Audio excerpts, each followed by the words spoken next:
Presently, when the wine had gone round again, the Duke rose and with uplifted glass said, "Gentlemen, I give you," and there halted.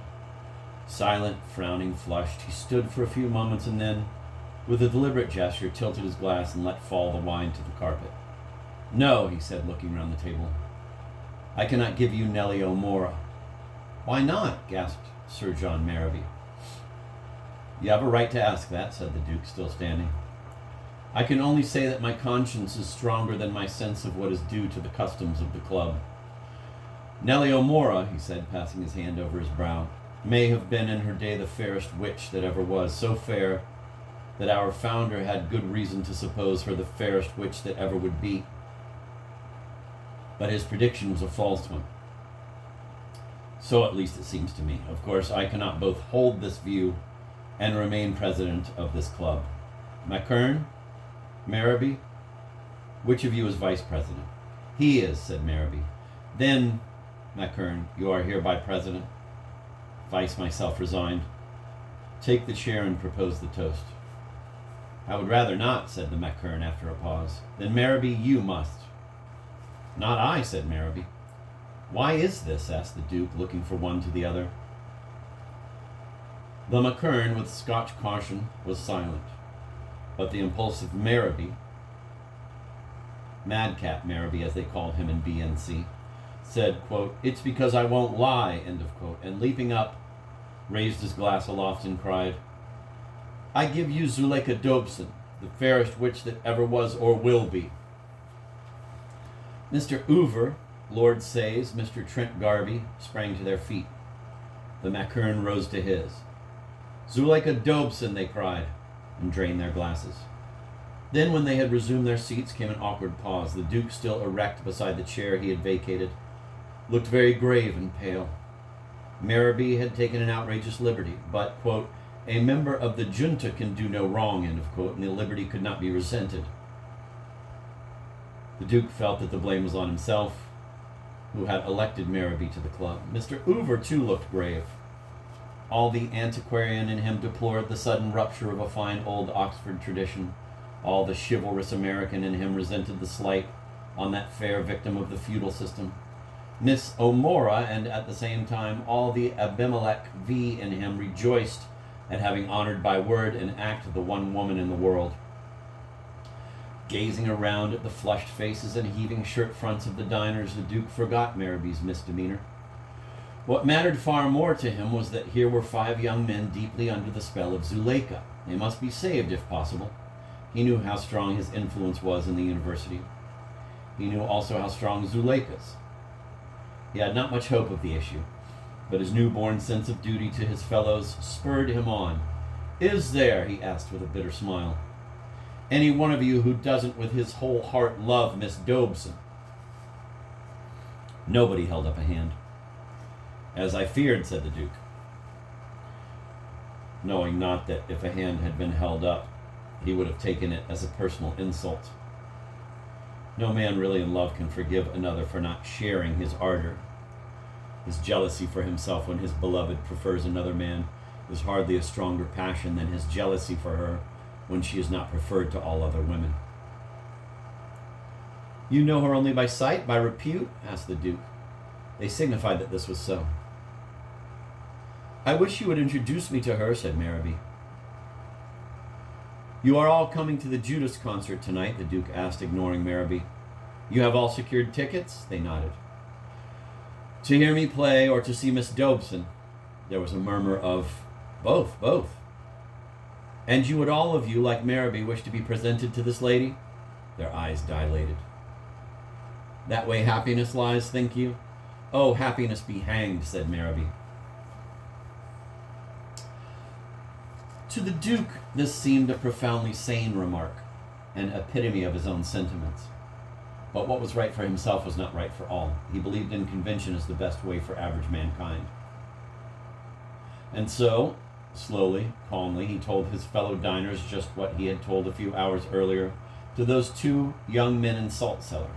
Not knowing that his words had already been spread throughout Oxford, he was rather surprised that they seemed to make no sensation. Quite flat, too, fell his appeal that the siren be shunned by all.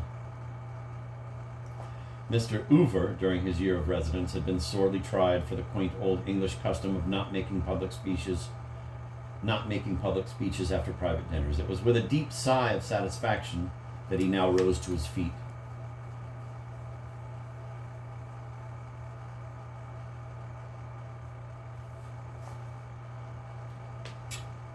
Duke, he said in a low voice which yet penetrated to every corner of the room, I guess I am voicing these gentlemen when I say that your words show up your good heart all the time.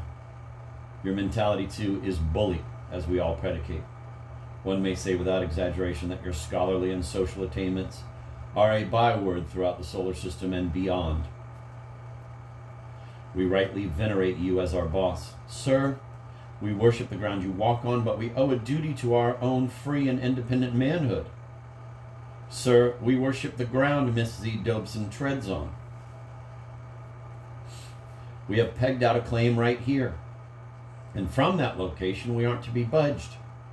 Not for bob nuts. We asseverate we squat where we squat come what will. You say we have no chance to win, Miss Z. Dobson. That we know. We aren't worthy. We lie prone. Let her walk over us. You say your heart is cold. We don't profess we can take the chill off. But, sir, we can't be diverted out of loving her. Not even by you, sir. No, sir. We love her and shall and will, sir, with our latest breath. This peroration evoked loud applause. I love her and shall and will, shouted each man. And again they honored and whined her image. Sir John Merriby uttered a cry familiar in the hunting field. The McKern contributed a few bars of a sentimental ballad in the dialect of his country. Hurrah, hurrah, shouted Mr. Trent Garby. Lord Sayes hummed the latest waltz, waving his arms to its rhythm, while the wine he had just spilt on his shirt front trickled unheeded to his waistcoat. Mr. Hoover gave the Yale cheer. The genial din was wafted down through the open window to the passers-by. The wine merchant across the way heard it and smiled pensively. Youth, youth, he murmured. The genial din grew louder. At any other time, the Duke would have been jarred by the disgrace to the junta, but now, as he stood with bent head, covering his face with his hands, he thought only of the need to rid these young men here and now of the influence that had befallen them. Tomorrow his tragic example might be too late. The mischief have sunk too deep. The agony be lifelong. His good breeding forbade him to cast over a dinner table the shadow of his death. His conscience insisted that he must. He uncovered his face and held up one hand for silence.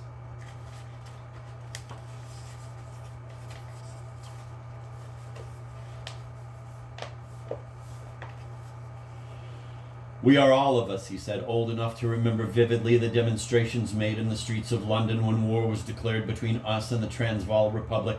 You, Mr. Hoover, doubtless heard in America the echoes of those ebullitions. The general idea was that the war was going to be a very brief and simple affair, what was called a walkover. To me, though I was only a small boy, it seemed that all this delirious pride in the prospect of crushing a trumpery foe argued a defect in our sense of proportion. Still, I was able to understand the demonstrator's point of view. To the giddy vulgar, any sort of victory is pleasant. But defeat? If, when that war was declared, everyone had been sure that not only should we fail to conquer the Transvaal, but that IT would conquer us, that not only would it make good its freedom and independence, but that we should forfeit ours, how would the cits have felt then? Would they not have pulled long faces, spoken in whispers, wept? You must forgive me for saying that the noise you have just made around this table is very like the noise made on the verge of the Boer War, and your procedure seems to me as unaccountable as would have seemed the antics of those mobs if England had been plainly doomed to disaster and vassalage. My guest here tonight, in the course of his very eloquent and racy speech, spoke of the need that he and you should preserve your free and independent manhood. That seemed to me an irreproachable ideal, but I confess I was somewhat taken aback by my friend's scheme for realizing it. He declared his intention of lying prone and letting Miss Dobson walk over him. And he advised you to follow his example. And to this counsel you gave evident approval. Gentlemen, suppose that on the verge of the aforesaid war some orator had said to the British people, "It is going to be a walk-over for our enemy in the field. Mr. Kruger holds us in the hollow of his hand. In subjection to him we shall find our long-lost freedom and independence." What would have been Britannia's answer?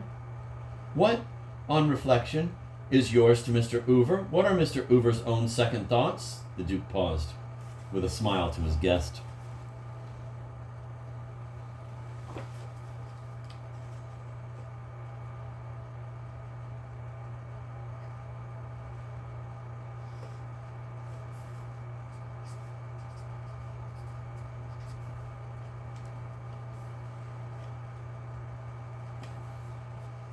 "Go right ahead, Duke," said Mr. Hoover. "I'll reply when my turn comes."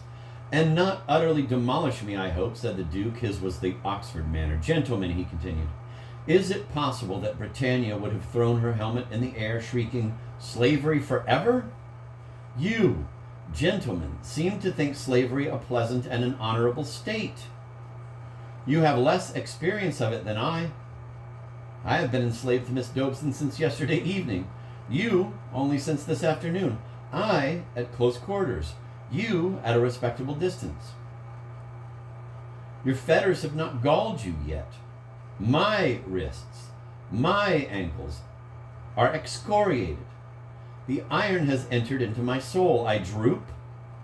I stumble. Blood flows from me. I quiver and curse. I writhe. The sun mocks me. The moon titters in my face. I can stand it no longer. I will no more of it. Tomorrow I die." The flushed faces of the diners grew gradually pale. Their eyes lost luster. Their tongues clove to the roofs of their mouths. At length, almost inaudibly, the McKern asked, "Do you mean you are going to commit suicide?" "Yes," said the Duke. "If you choose to put it that way, yes. And it is only by a chance that I did not commit suicide this afternoon." "You don't say," gasped Mr. Hoover. "I do indeed," said the Duke.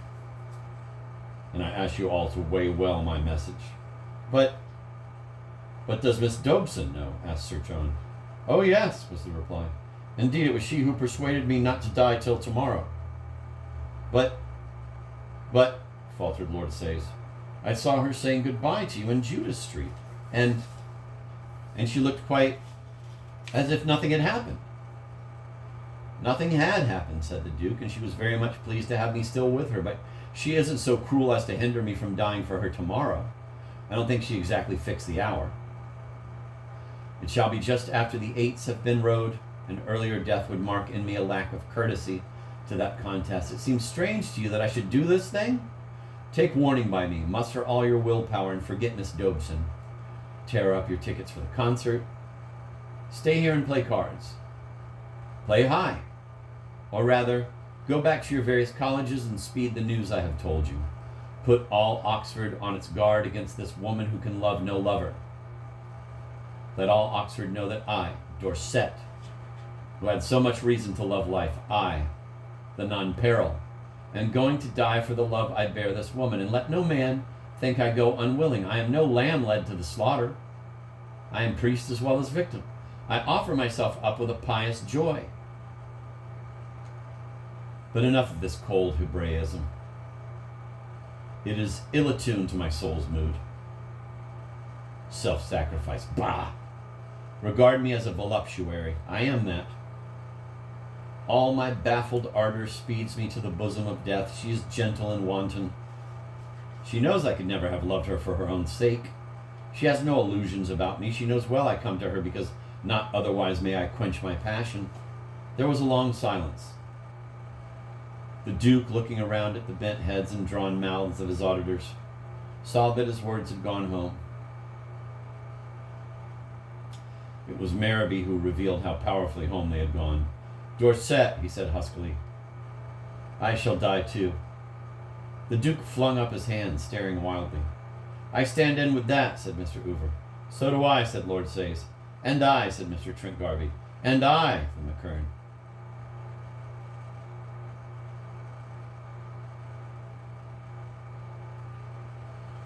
The Duke found voice. "Are you mad?" he asked, clutching at his throat. "Are you all mad?" "No, Duke," said Mr. Hoover. "Or, if we are, you have no right to be at large. You have shown us the way. We take it." "Just so," said the McKern, stolidly. "Listen, you fools," cried the Duke. But through the open window came the vibrant stroke of some clock. He wheeled around, plucked out his watch. 9. The concert. His promise not to be late. Zuleika. All other thoughts vanished in an instant. He dodged beneath the sash of the window. From the flower box he sprang to the road beneath. The facade of the house is called to this day Dorset's Leap.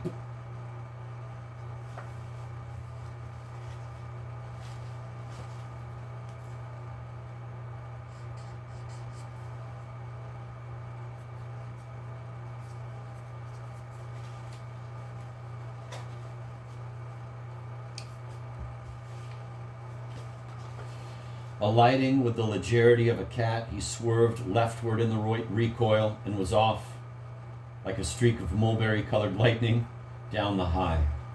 The other men had rushed to the window, fearing the worst. "No!" cried Hoover. "That's all right, saves time." And he raised himself onto the top window box. It splintered under his weight. He leapt heavily but well, followed by some uprooted geraniums. Squaring his shoulders, he threw back his head and doubled down the slope.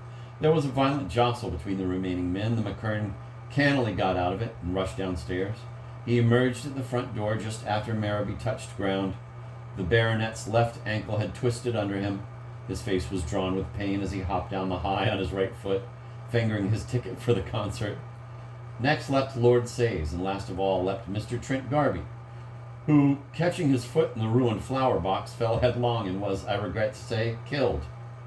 Lord Sayes passed Sir John in a few paces. The McKern overtook Mr. Hoover at St. Mary's and outstripped him in Radcliffe Square. The Duke came in an easy first.